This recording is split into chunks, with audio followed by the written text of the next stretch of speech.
Tim Liputan Berita 1, Jakarta. Wah, luar biasa. Ternyata memang ini sudah banyak sekali ya mantan pengibar bendera, anggota dari Paskibraka Nasional yang sudah menjadi tokoh atau petinggi-petinggi negeri begitu ya, Fidil ya. Dan baik, pemirsa, saat ini kita sudah kehadiran tamu spesial di studio Semesta di PIK 2 dan ini juga mantan anggota Paskibraka begitu ya, para pengibar bendera Paskibraka Nasional seperti itu. Iya. Dan yang pertama ya ini ada Bapak Agus WK Poltak Siregar, Paskibraka 2001 dari Provinsi DKI Jakarta. Saat ini menjabat sebagai pengurus pusat Paskibraka, yakni Ketua Departemen Diklat berjenjang dan berkelanjutan. Lalu ada juga Sabrina Rohaina, ini Paskibraka Nasional 2024 dari Provinsi DKI Jakarta. Halo, selamat pagi. Selamat pagi. Ini enaknya kita panggil apa ya? Panggil kakak atau panggil gimana nih? Tapi aku nggak pernah jadi Paskibraka nih. Gimana mau panggil kakak? Nggak enak juga. Selamat pagi, Mas, Mbak. Selamat pagi. Ini kalau Paskibraka Merdeka. Memang kalau Paskibraka ini memang sterok-sterok ya, ini tegap-tegap begitu. Iya dong, harus representatif kita harus dong. Tegap juga nih, aduh kita jangan sampai kalah ya. Iya, baik. Oke. Ini saya mau ke Kak Agus WK terlebih dahulu nih. Kak, bagaimana sih sensasinya menjadi anggota Paskibraka di istana saat perayaan kemerdekaan seperti ini pada saat itu ya? Wah, luar biasa Mbak. Terima kasih kesempatannya. Sedikit sharing aja ini Mbak ya. Iya. Bahwa waktu jadi Paskibraka itu tahun berapa waktu itu? Tahun 2001. Udah agak lama ya. Lumayan lah. Iya. Tapi memang kesempatan yang diberikan saat itu membuat saya itu sedikit bangga karena di antara teman-teman yang lain kita bisa saat muda itu sudah mewakili sekolah, mewakili wilayah, mewakili provinsi untuk mengibarkan bendera gitu kan. Dan saat itu daripada teman-teman tawuran atau apa, kita kan lebih fokus ke latihan, kita dididik menjadi disiplin. Jadi sangat berkesan di situ. Deg-degannya itu sebentar lagi nih Mbak. Deg-degannya sebentar lagi saat mau pengibaran ini. Iya begitu. Wah, ini luar biasa. Tapi kalau Mas WK sendiri, Kak WK, kalau Kak WK sendiri itu pasukan apa dulu atau tim apa dulu? Saya kebetulan komandannya pasukan 17. Pasukan 17. Iya betul. Wih, komandan pasukan 17. Luar biasa. Tapi kamu kalau bikin dulu kan sempat juga ya Paskibraka ya? Saya kebetulan nggak jadi ya. Nggak jadi? Nggak jadi news anchor, baik. Jadinya news anchor ya. Oke, baik. Nah, tapi kalau dari Sabrina ini kan angkatan 2024 kan ya? Kalau Mas WK ini 2001 di Jakarta waktu itu, Istana Merdeka. Iya. Iya. Kalau Sabrina di IKN. Nah, itu pertama kali. Waktu itu upacara pengibaran bendera dilaksanakan di IKN secara nasional. Seperti apa waktu itu? Pastinya sangat bangga sekali dan senang sekali, dan itu kan baru pertama kali seorang Paskibraka mengibarkan bendera di ibu kota baru, IKN gitu kan Kak. Pastinya sangat berbeda sekali ya, dan kita juga pastinya menyesuaikan karena di sana kan serba terbatas Kak, baru pembangunan awal. Jadi kami di sana sangat-sangat menyesuaikan tempat baru, hal baru yang biasanya di istana Jakarta gitu kan, tiba-tiba di IKN. Pastinya rasa senang dan bangga, kaget juga di sana bentuknya gitu kan, karena masih serba baru kan Kak, kita jadi shock kayak oh begini ya gitu, pastinya suka banget, bangga banget.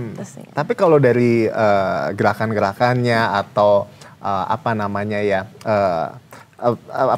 pelatihannya itu ada yang berbeda nggak sih dengan? Pelatihannya dari KWK mungkin tentunya berbeda ya Kak, mungkin sekarang ada propang baru, ada gerakan yang baru mungkin dari ininya gitu, pastinya berbeda. Oh, jadi ada gerakan-gerakannya berbeda juga begitu ya, KWK ya? Iya, betul. Itu jadi apa sih sebetulnya yang membedakan dari generasi ke generasi ini terkait dengan? Mungkin yang secara teori dulu sebelum nanti mungkin kita akan praktek gitu ya. Nanti ya. Seperti apa? Wow. Ada prakteknya Kak. Oke. Nanti kita siapin bendera syuting.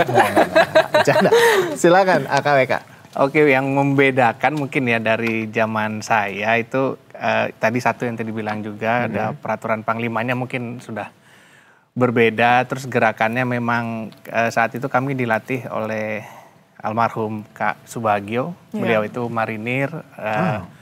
Terus memang gerakannya sangat lebih terlihat bedanya itu ya di gerakan itu. Kalau kita dulu masih langkah biasa, langkah tegapnya seperti apa, sekarang udah agak berbeda seperti itu Mbak gitu. Kalau dari sisi seleksinya sendiri KWK apakah cukup signifikan perbedaannya atau kurang lebih sama begitu? Dari seleksi kayaknya sama ya, sama kita masih belum ada perbedaannya, cuman ya itu yang membedakan lebih nasionalisme kita tuh lebih harus digugah lebih lagi. Kalau ngelihat keinginan anak-anak sekarang kan mungkin nggak semuanya ke paskibraka gitu kan, udah banyak yang lain. Tapi menurut kami bahwa jiwa nasionalisme itu harus tetap ada gitu. Harus tetap ada begitu ya. Nah, tapi kalau bicara terkait dengan momen yang paling indah saat menjadi anggota Paskibraka itu seperti apa? Dari KWK dulu aja. Momen paling indah tentu saat dilantik ya, saat dilantik, saat pengukuhan, betul. Kita pengukuhan itu kan deg-degan gitu kan. Oh, cium bendera waktu itu ya? Cium bendera, sekalipun betul. Starlet gitu, tetap nangis-nangis gitu. Saya dulu kan kecil Mas. Oh iya, baik. Kita pas Paskibraka langsing gitu. Oke. Gitu. Terus setelah dan ketika kita melihat bendera sudah dibentangkan itulah di situ kita momen, waduh, deg-degannya jangan sampai kelibet, jangan sampai terbalik, itulah. Oh tetap ya, pikiran itu ada pada saat tetap ada. Waduh, tiba-tiba di situ kita lega gitu. Iya betul. Setelah itu tuh, udah lega kita. Oke, kalau Sabrina, momen apa nih yang paling mungkin nggak bisa dilupakan? Kurang lebihnya betul apa yang dikatakan KWK, izin Kak. Memang pas pengukuhan, pas kita dikukuhkan langsung gitu oleh Presiden, di situ rasa terharunya dapat banget karena wah saya sekarang sudah menjadi seorang paskibraka gitu. Dan di hari H-nya tentunya Kak, di tanggal 17 Agustusnya, itu masih rasa deg-degan, terharu, bangga, sedih, campur aduk semua di situ Kak. Jadi kita juga sedikit takut pas pembentangan dimulai, takut bendera terlipat atau ada bermasalah sama talinya atau penarikannya kurang atau lebih gitu kan. Itu yang kita khawatirkan. Pas brek bendera siap, itu kita langsung kayak ya sudah berhasil balik gitu. Juga takut ya? Terbalik, takut terlipat gitu-gitu sih Kak. Takut lepas, tapi kan latihannya udah cukup, tapi kan kita lama begitu ya? Betul. Kurang lebih di TRW waktu itu 43 hari. Itu udah sama ke IKN ya. Itu tiap hari itu udah tiap hari latihan ngibarin bendera seperti itu. Betul. Baik, Sabrina. Tapi kalau Mas KWK, ini kalau untuk sanksinya, misalnya nih amit-amit tiba-tiba aja, sobek, atau pas, jatuh. Kebalik. Itu sanksinya apa sih dulu? Kalau dulu kan saya dengarnya itu kayak ada yang katanya bakal ditembak lah, kena di kaki atau apa gitu. Seperti apa sih sanksinya sebetulnya? Iya betul. Saya juga zaman saya waktu itu ditakut-takutinnya ya, tanda kutip. Pokoknya sampai salah sniper udah siap gitu. Berarti kita kurang lebih satu zaman lagi nih, jangan.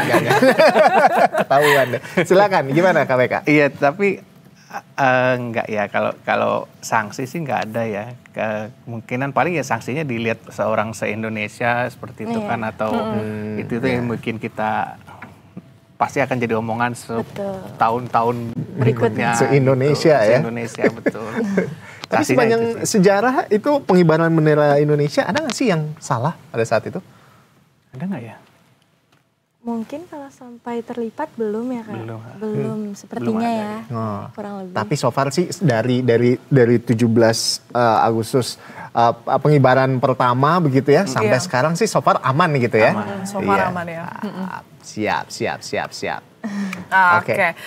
Aku ingin ke Kak Sabrina nih. Kak Sabrina sebetulnya bisa kasih bocoran gak sih ke kita bagaimana supaya bisa menjadi seorang paskibraka. Mungkin ini generasi-generasi yang di bawah Kak Sabrina yang masih muda-muda begitu ya, di bawah kita mungkin. Kalau saya dulu merasanya saya paling muda karena tahun 99. Sekarang sudah banyak sekali yang sudah di atas tahun 2000, ini sudah banyak juga ya. Bagaimana Kak Sabrina? Pertama-tama mungkin memang sudah ada tujuannya yang mau menjadi paskibraka, Kak. Ada juga yang memang ditunjuk oleh sekolah karena sesuai postur, sesuai tingginya memasuki kriteria seorang paskibraka. Saya juga salah satu orang yang ditunjuk dari sekolah sebelumnya gitu, dan sebelumnya juga saya sudah melihat kakak saya menjadi seorang purna paskibraka tahun 2022. Terinspirasi juga pastinya dari kakak. Jadi gitu. Jadi saya melihat kakak saya merasa kayaknya keren ya menjadi seorang paskibraka gitu. Dan mengikuti seleksi juga kan Kak dari pihak sekolah, dari kabupaten kota, provinsi, langsung ke nasional gitu. Oke, lika-likunya ya berarti seleksi dari tingkat kabupaten dulu ya? Kota langsung. Kota, kemudian provinsi, baru bisa ke nasional. Ya. Pasti banyak sekali tantangan ya? Banyak sekali tantangannya Kak. Baik. Nah tapi kan kalau misalnya untuk kalau dari sekolah sendiri kan diutus itu belum ditentukan begitu ya. Ini bakal nanti jadi pasukan apa, jadi bagian apa nantinya. Nah kalau untuk nanti pas ketika sudah dikumpul semuanya ini sudah lengkap, itu untuk menentukan siapa yang bawa baki, siapa yang bawa mengibarkan bendera itu seperti apa KWK? Kalau dulu di kami itu belum ada yang tahu tuh. Belum ada yang tahu. Jadi kita di latihan formasi A, B gitu ya. Jadi saat itu kita latihan aja, pokoknya latihan terus, kita harus bisa di 2 bidang itu atau mungkin 2 formasi itu. Nah, hari H-nya ya, hari H pagi itu baru diumumkan nanti yang tampil formasi A atau B gitu, seperti itu. Itu sih yang membedakannya. Oh gitu. Jadi pas sampai di sana baru nanti di karantina begitu bakal ditentukan gitu. Iya, itu H-1 pengibaran Kak. Biasanya di pagi 17 Agustus.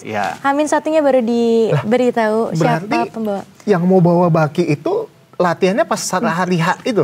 Enggak, di karantina betul. Ya. Jadi jadi semuanya udah latihan bawa baki. Semua harus bisa. Jadi di hari H ditentukan, mau nggak mau harus bisa gitu. Dan itu cuma H-1 jam diberitahunya. Itu termasuk yang ngibarin bendera. Itu semuanya peserta yang sudah datang, yang sudah di karantina itu semua bakal latihan untuk ngibar bendera. Pada saat hari H, kamu yang harus mengibar, itu sudah harus siap. Wah, luar biasa ternyata, kebayang sih deg-degannya ya. Iya, itu dia. Oke.